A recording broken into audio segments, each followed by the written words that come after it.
I'm Liz Faublas, and this is Currents. Good evening, and thank you for joining us. We're just 3 days into the Christmas season, a time to celebrate. And the Diocese of Brooklyn has plenty to celebrate, including its diversity. An annual Mass to do just that took place back in the spring. Today, Diocesan Migration Day is a celebration of the universality of the Catholic Church as we live it here in the Diocese of Brooklyn. It's the bringing together of all the different apostolates and immigrant groups throughout Brooklyn and Queens to celebrate the Eucharist with the bishop. Well, the Year of Faith has been called by the Holy Father to concentrate our attention on what our faith means. We have goals, and some of the goals are to outreach to new immigrant groups, Chinese, because there are 400,000 Chinese in the diocese, and all of the older groups that are here, plus then the newer immigrants or migrants, the young people. You see different cultures and then different languages that you see. It's so really lovely. Catholics, really, we have the faith. We all have the faith. And today, for instance, this Mass that we held is really celebrating the honor for the one who founded this Migration Day. Catholic Migration Services, which was founded in 1971. The first director was His Eminence Anthony Cardinal Bevilacqua, who recently passed away this past January. And so today we're honoring him as one who founded the first agency in the United States dedicated to helping those, the people on the move, dedicating to help immigrants. All the apostolates are part of Migration Day, and each year they rotate. This year, the music was provided by our Filipino community. The gift bearers were from the Ghanaian community. This year, our first reading is in Chinese. St. Paul tells us there's neither Greek nor Jew, male nor female, but we're united in Jesus Christ. And we see that so beautifully during the Prayer of the Faithful, where all the different languages of our diocese are used so that anyone coming to Mass today, no matter what language they speak at home or they're fluent in, hear and are also praying in their language. I enjoy to see a lot of our friends from the different countries with their traditional dresses, and I enjoy them to look at their dresses and listen to their languages. We felt welcome because we're one church. It's just the matter of places where we celebrate the Masses every day. So it doesn't matter like if we're in Indonesia and in here we're the same. We celebrate Masses like Catholic Masses. And we're really welcome because all the priests, like, they respect all people from other countries, and they lead us like slowly to get to fit in with the church in here. This gift of faith is so embedded in our hearts that no matter what languages we speak, or what cultures we celebrate, or what nations we come from, we can come together in a beautiful church and know that we are all brothers and sisters. And we will hear more on Cardinal Bevilacqua, who was honored at the Migration Day Mass later in the show. Don't go anywhere. There's more Currents ahead. When we return, more on migration services here in the Brooklyn Diocese.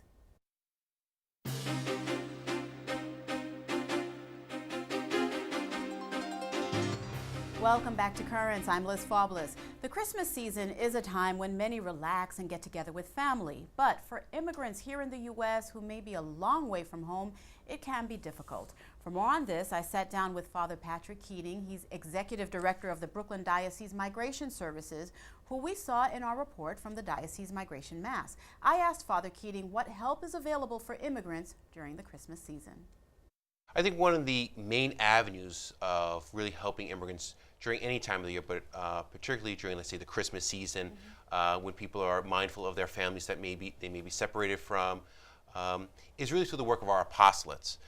We have the various ethnic apostolates of the diocese, and they hold many of the same cultural celebrations that they would have held back in their former countries. So I think when you think about December, I think we have to mention December 12th, which is the Feast of Our Lady of Guadalupe. And throughout the diocese, there are a number of celebrations where, you know, the Mexican community and others may no longer be with their family, but they're able to gather as a community, celebrating Mass, not only in their language, but many of the traditions that they do with the mariachis and so many other groups. We have, throughout the Christmas season, all the apostolates will have different celebrations. You know, the Polish apostolate there's so many traditions that they continue to celebrate here in New York, here in Brooklyn and Queens, that they bring back from Poland or from the Filipino community, celebrating the days leading up to Christmas. And so I think immigrants in our diocese who are separated from their homeland, who are separated from family and friends as they build a new life here, are able to come back into the church to celebrate not only their faith, but their culture and their faith united through masses, through other liturgical celebrations, with the apostolates, with their languages, but also with their foods. And I know, like the Indonesian apostolate every year gathers for a mass on Christmas Day, because it's one of the smallest apostolates we have in the diocese. The Catholic population of Indonesia is extremely small, and yet they come across, it's celebrated only in one parish, or one parish at a given moment in St. Bartholomew's and Elmhurst, as well as Resurrection Ascension and Regal Park. They alternate between those. And the community comes together for Mass and for really a communal meal, and it really allows them to feel together. They're not alone, and they know that the church is with them. In the midst of all this diversity, what has been the greatest concern that you see transcends any type of culture throughout our diocese, especially in these tough economic times, which is now heightened because of the holiday season and the increased spending and you know, the desire to want to do so much more, and you can't? I think some of the things that particularly Catholic Migration Services is doing, really also partnering with Catholic Charities of the diocese, is trying to become a conduit of information. You know, we see the devastation through Hurricane or Superstorm Sandy, and what we're trying to do is Catholic Charities is really taking that lead role, but as communities come into our offices, we've been collecting, so our staff has been collecting relief efforts, supplies, cleaning supplies that we're bringing down to some of the parishes that have been affected. But we're also letting them know that the church is here. You know, they're not alone, and whether it's just direct legal services that we can provide, educational services through our legal department, or through our pastoral apostolate programs, they know that the church is there to help them. Now, we welcome thousands of immigrants each year, and we're so proud of that fact. Now, that's no small feat. Have you noticed that there has been an increase in the number of immigrants finding homes now in our diocese? I think when we look at the demographics from 2000 to 2010, we've seen an increase in the growth, not only of the immigrant community, but also the entire population of New York City, particularly in Brooklyn and Queens. In November, the Archbishop Savio from the Vatican came and celebrated Mass with our Chinese community. And I think there we see a glimpse. We so often speak about the Hispanic growth, but the Chinese community in the Diocese of Brooklyn has grown by almost 50%, basically 46%. It's now 380,000. So that's just one ethnic group in the apostolates. And all the apostles have experienced growth. And I think has always been, they've been drawn to Brooklyn, Brooklyn and Queens, because they feel welcomed. And also I think the church has done a wonderful job on a parish level and on a diocesan level of welcoming them. And before we leave today, Father Keating, I want you to just explain to us really briefly the role of migration services, just to demystify, you know, what people may think migration services does, because it's so much more involved, I think, than people actually give it credit for. Sure. I think the best way of trying to understand the work of Catholic Migration Service is almost two lungs. We have our legal service lung, and we have our pastoral lung. You know, in our legal service lung, our tradition has been the immigration paperwork that we've been done, just educating individuals and actually processing. We process thousands upon thousands of visas and green cards and citizenships in our 41 history. And that's been the core of our legal services. In recent years, we've expanded to two other areas to particularly help immigrants: our housing advocacy program for immigrants and our immigrant worker rights program. Both programs address needs of immigrants that sometimes are taken advantage of, not knowing what the law is regarding just conditions. You know, so often immigrants are taken advantage of. They have a home and they're happy with that, but they're on safe conditions, or the heat's not being turned on. So we try to advocate for them and represent them and educate them. We have an 800 number for immigrants to call us if they're unsafe working conditions, if they're not being paid their wages, and we have an agreement with the Department of Labor on the federal and state level. And so we help them along the process, and we let them know, look, the government is concerned about your safety and not looking to deport you when it comes to your rights as a worker. And so we try to help them. Our pastoral services, which is our other loan, is all our apostolates, and this allows all the ethnic groups to celebrate their faith, celebrate their culture, because I think every single group that has come to the Sojourn brings a richness of their culture, and particularly when they intertwine that with their Catholic faith, it's really made, I think, our nation beautiful. It's made our diocese, I think, beautiful. As you said, we are also often known as the Diocese of Immigrants. And so I think we're going to see a lot of that throughout the holidays. Thank you so much, Father Keating, for My pleasure. joining us and for the wonderful work that you do. Thank you, Liz. Enjoy the holidays. All right. God bless. But God bless.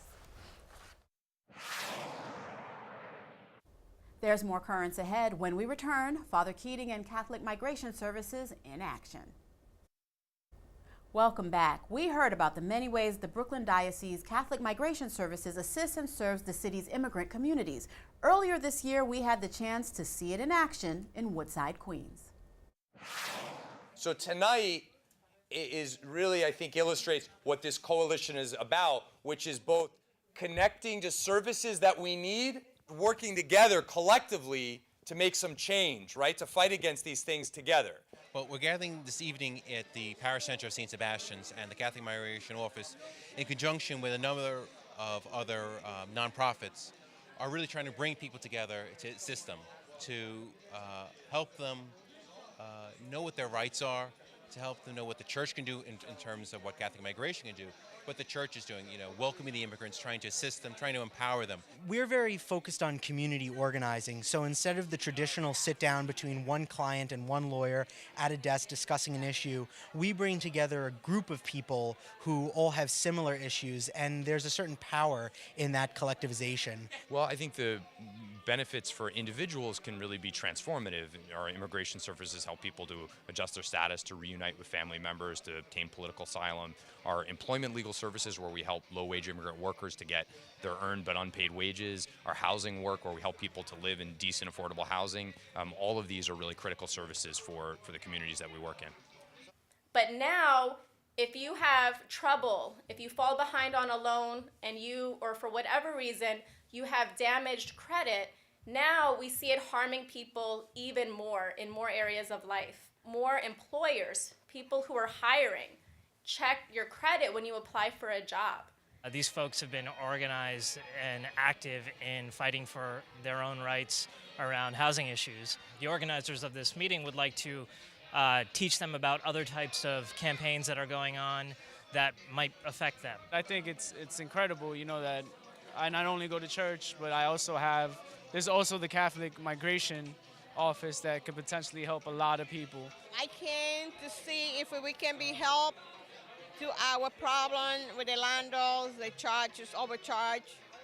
And we came to talk with Robert, see if he can help us. We're here because my aunt is having problems with her building and they're demanding private information from her, and my mom is getting treated very poorly at her job, and we're hoping that both of their owners get put out there and stopped what they're doing. They do have a voice. They're not alone. That the church is here to assist, to help, that Catholic Migration Services will do what we can. But it's a partnership. We're not going to do it by ourselves. We work with people. We try to empower people. We try to make them aware of their rights and what they can do. And so you're going to see people coming together, and when you put the voices together, just like a choir, we become a great chorus trying to make change.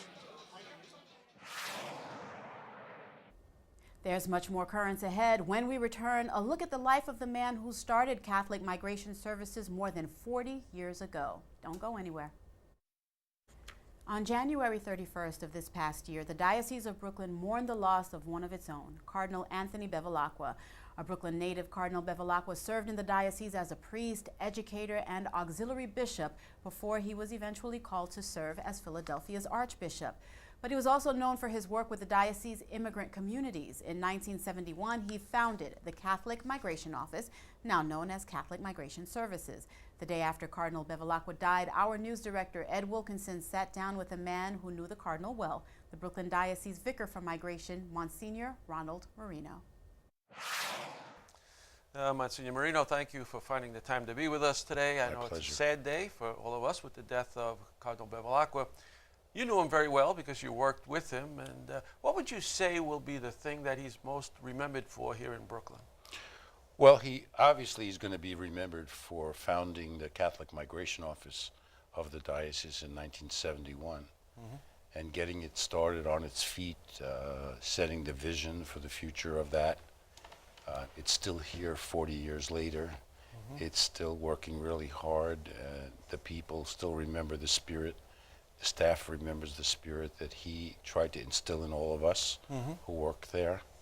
I think he'll be remembered for that most of all. But, you know, there's lots of other people remembering things about him. I think the Sisters of Mercy will remember that he was their chaplain and faithfully took care of their spiritual needs. The kids that they worked with there at the Mercy Home, when he didn't have to do this, but after he said their Mass, he would go there and visit the kids, and he liked to do that very much. I think the immigrants themselves who he had contact with, probably people in law school that he went to school with to become a lawyer, civil lawyer, when he realized he needed to have that, to have more credibility with the court on immigration. The priests will remember, many of us had him as a faculty member in Huntington. He taught you? He taught me and many others canon law. That's where he got the name Tough Tony. We gave it to him. He was a demanding professor, but everybody said he was the best one we ever had. Well, you know, a lot of people say that, oh, Cardinal Bevilacqua was a tough guy, you know, and he was a letter of the law guy because he was a canon lawyer. But he really was a very pastoral, very sensitive man. I wouldn't say letter of the law. I would say lover of the law. Okay, that's you know? good. Yeah, yeah. And but he was a pastoral guy. There's no question about it. He was the kind of person that always appeared to be aloof or distant. But if you ever got the opportunity to be close to him, which many people got, you saw immediately somebody totally different from that aloof image that you might have had. Yeah. The kids who wrote to him letters to be confirmed, he answered every letter. Every kid that he ever confirmed got a letter from him. Yeah, yeah. And not just something that was Xeroxed. He would dictate them. He'd read the ones they wrote to him and answer, you know. Your mother was right when she told you this, that, or the other thing. Well, what do you think was his inspiration for his work with migrants? Because, I mean, this goes way back for him. Was he wasn't an immigrant himself. No, he told me once about it, that when his parents came here, there was big discrimination against Italian immigrants, even in the church. And when his parents were finally landed to where they were going to live in Brooklyn, they went to their parish and they kind of got the Italians not welcome here message from the parish.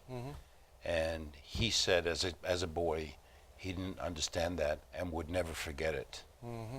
And I think that was the inspiration. I think his mother and his father and the way the church was. In fact, at a certain point, he told me that an Irish priest came to their house and personally ministered to them, so to speak, enjoying pasta dinners on Sunday with them to make up for that type of apparent alleged discrimination. He gave you some pretty good advice because you were also a former director of the Catholic Migration Office, so he gave you some advice, right? When he asked me to be with him on that staff, I was already a priest and a parish priest for 9 years. And I loved every minute of what I was doing. And I didn't want to do it. And I was looking for excuses to say no. And I said, you know, I don't know anything about immigrants. I don't know the law. I don't know about immigrants. And he said, oh, don't worry about that. He said, the immigrants themselves will teach you everything you need to know. I never forgot that. Yeah. And they did, and they do. Yeah. It was great advice. And he's, you know, it's funny because he's been out of the Brooklyn Diocese for a long time, but he's still very well remembered and very well respected here. Absolutely. Every time we invited him back for some special celebration with immigrants, he was there. Imagine his schedule, and he came. Yeah. He used to write. You know, I used to write to him and tell him how things were going and what we were up to, this and that, just once in a while. Sure. To keep him abreast. He would answer back. Yeah. He would give advice. Yeah. He would, you know, be pleased to see that it was still going on, you know. Well, certainly one of Brooklyn's great priests, that's for Absolutely. sure. Thanks so much for being with us today and sharing your remembrances of Cardinal Bevilacqua. Thank you. And you can learn more about Cardinal Bevilacqua on our website. Go to currentsny.net. Finally tonight, recognition for members of the immigrant communities that the Cardinal faithfully served. In the fall, the Brooklyn Diocese honors representatives of its many ethnic apostolates. We had a chance to check out one of 2 Shining Stars dinners. Tonight we come to honor truly special immigrants, women and men who make the Church of Brooklyn and Queens so great. In a few moments, they will receive one of these stars, a mere symbol of who they truly are. We're gathering this evening at Gargiulo's in Coney Island for the first of 2 Shining Star Award dinners. The outpouring love for the immigrant community here in Brooklyn and Queens is so great that the necessity of us is having 2 dinners where we get to celebrate 2 nights, which is not a bad thing. In the Diocese of Brooklyn, every Sunday, about 250,000 people go to Mass. And 1/2 of those who go to Mass go to the language Masses. That represents you. So we owe a great debt to all the immigrants in our midst. And we will continue to serve you through the Migration Office, through the advocacy that is so important to the future of migration, but also to the well-being of those immigrants that are here.